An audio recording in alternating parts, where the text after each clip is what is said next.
did really well on that. So now we understand that it's a combination of activating your muscles and ultimately the pressure difference between your lungs and the atmosphere that allow air to go in and out. So the next thing we're going to talk about today is, well, once you get that oxygen into your body, how do we make sure it's transported throughout your entire body? And then how do we make sure we can exhale that carbon dioxide? And then the last thing will be, how do we regulate how fast or how slow we breathe? All right, so we ended up here, right, talking about how we breathe in and out. In lab, we talked about the capacities. So now we're going to go into a few disorders before we head into the exchange of gases. So let me guys show you just a few disorders. How many of you guys know someone who suffers from asthma? Yeah. What are some symptoms of someone who has asthma? Shortness of breath. Shortness of breath. Yeah, that's kind of the classic, right? Okay, here's why people with asthma have shortness of breath. It's because their airways are inflamed. The airways that usually get inflamed are the bronchioles. Remember, the bronchioles are in the lungs headed to the alveoli. So if the bronchioles inflame, that means they narrow, right? Which means less air can get into your alveoli of the lungs, hence the shortness of breath. Now, what can trigger an asthma attack? Exercise, polluted air. Exercising, right? If you exercise, you might get an asthma attack. What else can trigger asthma attack? Allergies. Yeah, allergies, right? Absolutely, like when you eat something or pollens, yep. Anything else? We're gonna think about pollution. Yeah, absolutely. So the air quality, right? So when we think what triggers an asthma attack, especially when we talk about like allergies or pollution, what usually happens is that your immune system responds. For example, if it's a pollen in the atmosphere, right, or if it's something you ate, your immune system says, oh no, this is something foreign, this is something bad, and it's actually an immune response that causes the bronchioles to get inflamed, and then that causes the shortness of breath. So that's asthma. Emphysema. Does anyone know someone with emphysema? Not as common. It tends to hit older people. So if you look at your elderly population. So I knew a friend whose grandma had emphysema, and so I asked my friend, I was like, okay, so what's wrong with her? And he just looked at her.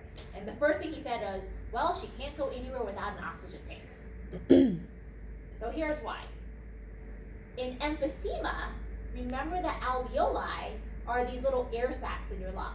So here on the left, notice these like kind of thin purple lines. Those are all of the membranes of the alveoli. So you can kind of see, hey, there's this alveoli, another alveoli, another alveoli. But look over here. What's the difference on the right with someone with emphysema? They're destroyed. Do you guys see those nice little circle alveoli anymore? No. What happens is the walls get completely destroyed. And the alveoli can then no longer expand when you breathe in and then relax when you breathe out. So the alveoli don't have the ability to take in and out or take in the oxygen and get out the carbon dioxide. So that's why someone always needs this constant oxygen tank, and you basically need to like force feed them the oxygen so that they can get the oxygen into their body. And even with the oxygen tank, like they can never go for more than like a couple of blocks, they still get kind of that shortness of breath and the lack of energy because they're not getting the full amount of oxygen that they need. Then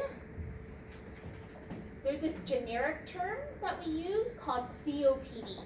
And if you just look at what it stands for, you can probably figure it out. What does chronic mean? Long term. Chronic is long term. Obstructive, what are we obstructing? Airway. The pathway to the lungs, yep. Pulmonary for lung disorder. So COPD is not one specific disorder, but COPD is like a condition that you have. For example, the elderly person who has emphysema would be labeled as having a COPD, right? So it's just a generic term saying, hey, your lungs are obstructed, they're not getting the air that they need.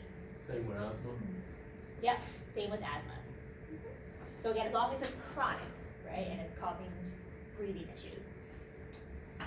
So of course, causes for all of these, depending on what type of disorder you have, changes.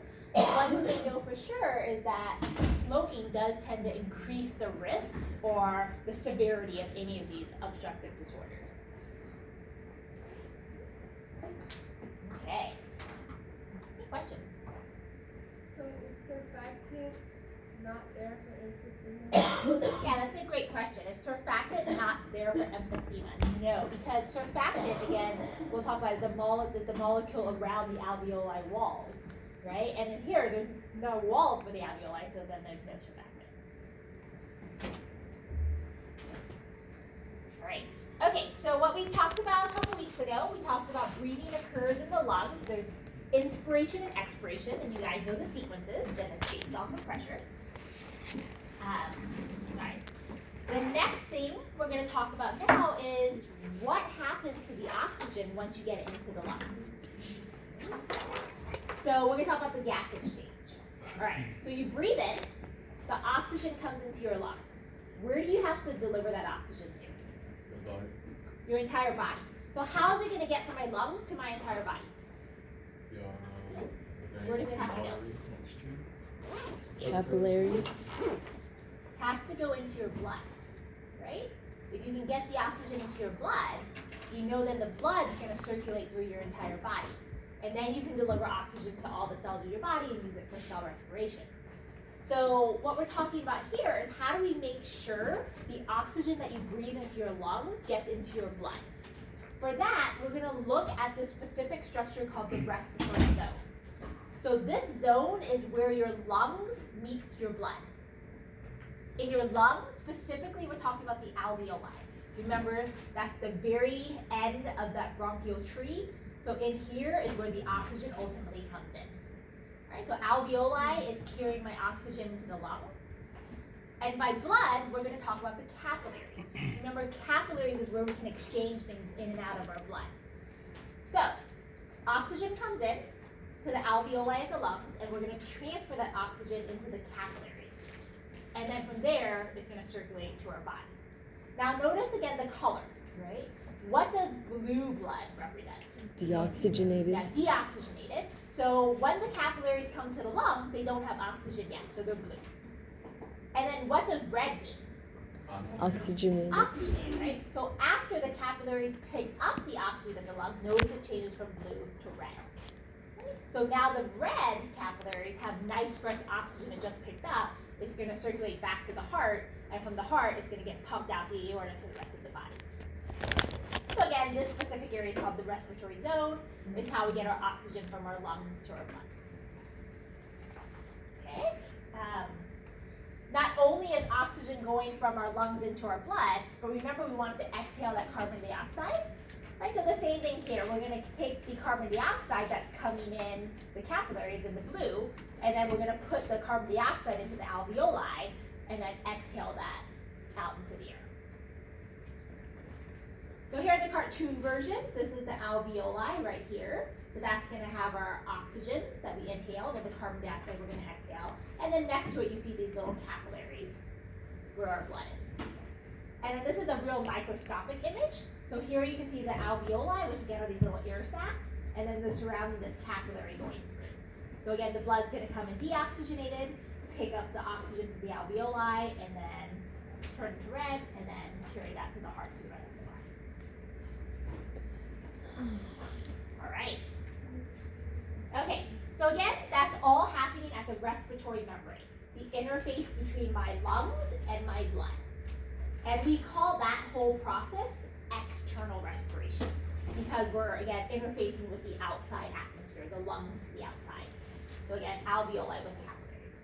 Right? So again, the goal was to deliver the oxygen into our blood capillaries to circulate through the body, and then to exhale the carbon dioxide out of the capillaries, get it out of our body. We're not going to talk about this. This is internal respiration. Internal respiration is what happens when you get to the actual tissues of your body. So the internal respiration would be making sure the oxygen gets delivered to all the tissues, so every cell in your body gets the oxygen, and then also picking up the carbon dioxide waste. So this is where we're going to be interfacing with cellular respiration.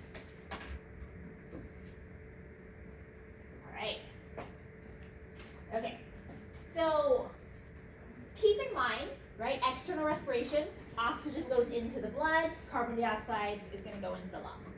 Now remember, gases always follow pressure difference. Okay, remember pressure difference, we go from high to low.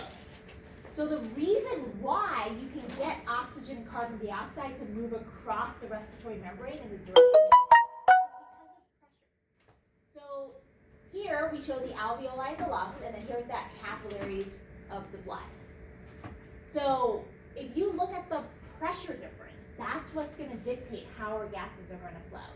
So you see the term partial pressure, think of it as like the concentration of that gas.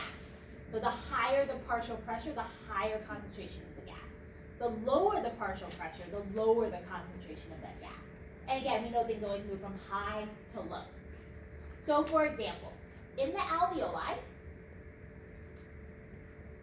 there's the partial pressure of carbon dioxide. In other words, how much carbon dioxide we have in the alveoli. Not that much. It's going to be 40. But in the alveoli, after you take a nice big inhale, notice the partial pressure, so P stands for partial pressure of oxygen, is a lot higher, 105, because you just inhaled a bunch of oxygen.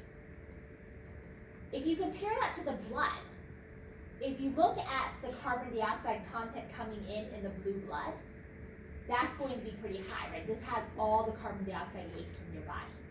And look at the number difference. Right? You have 46 millimeters of mercury of carbon dioxide in your blood, but only 40 in the alveoli. So based on what we know about how the gases are going to flow, which direction is my carbon dioxide going to go? Into the alveoli. From the blood, which is the high, right, into my alveoli, which is the low. Right? So we follow the same rule. Gas always flows from a higher to lower partial pressure. So again, out of my blood, into my lungs, so I can exhale